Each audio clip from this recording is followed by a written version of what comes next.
విద్యార్థినుల బాధను Q news మరోసారి ప్రపంచానికి చూపెట్టే ప్రయత్నం చేసింది. వెలుగు దినపత్రికలో వచ్చినటువంటి వార్తా కథనం ఆధారంగా నిన్న మా టీం అక్కడికి పోవడం జరిగింది. వాస్తవానికి అక్కడ అన్ని పాఠశాలల్లో మరుగుదొడ్లు కట్టడానికి స్థానిక ఎమ్మెల్యే ఆల్రెడీ ప్రయత్నం ప్రారంభించినట్టుగా తెలుస్తూ ఉంది. అయితే కొంతమంది కాంట్రాక్టర్లు పైసలు రాలేదనేటువంటి నెపంతో, బిల్లులు రాలేదనేటువంటి నెపంతో మధ్యలోనే పనులు వదిలేస్తున్నట్టుగా తెలుస్తూ ఉంది. ఏదేమైనప్పటికీ కూడా హవేలీ గణపూర్ ప్రభుత్వ పాఠశాలలో జరిగినటువంటి ఆ ఘోరమైనటువంటి విషయం ఏదైతే ఉందో దాన్ని 100% ఖండిస్తూనే సో స్థానిక ఎమ్మెల్యే, మెదక్ ఎమ్మెల్యే రోహిత్ గారిని రిక్వెస్ట్ చేయడం ఏంటంటే త్వరితగతిన ఆ కార్యక్రమాలన్నీ పూర్తి చేయాల్సిందిగా క్యూ న్యూస్ రిక్వెస్ట్ చేస్తూ ఉంది.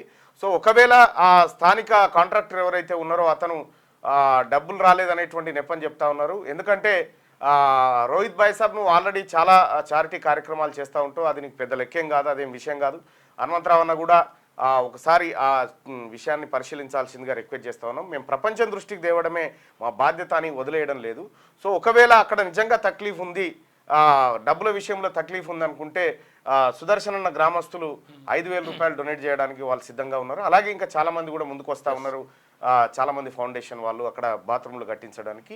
సో వాళ్ళందరి సహకారంతో చేస్తారా, మరి ఎట్లా చేస్తారా అనేది కొద్దిగా మీరైతే ఈ అటువంటి సమస్య రిపీట్ కాకుండా చూడాల్సిందిగా ఎమ్మెల్యే గారికి రిక్వెస్ట్ చేస్తూ ఉన్నాం. అలాగే మైనంపల్లి హనుమంతరావు అన్నకు కూడా సూచన, కొద్దిగా రోహిత్ ఏంటంటే మీకున్న అనుభవం లేదు కాబట్టి కొద్దిగా మీరు ఒకసారి దృష్టి పెట్టండి. ఎందుకంటే ఇప్పుడు మల్కాజ్గిరిలో కూడా మీరు కొద్దిగా ఖాళీగానే ఉన్నారు కాబట్టి మెదక్ పైన కూడా కొద్దిగా దృష్టి పెట్టాల్సిందిగా హనుమంతరావు అన్నకు సూచన చేస్తా ఉన్నా. ఇక క్యూ న్యూస్ ఛానల్లో పనిచేయటకు అనుభవం గల సీనియర్ డిజిటల్ మార్కెటింగ్ వారు కావాలను సంప్రదించవలసిన నెంబర్ 8688926084.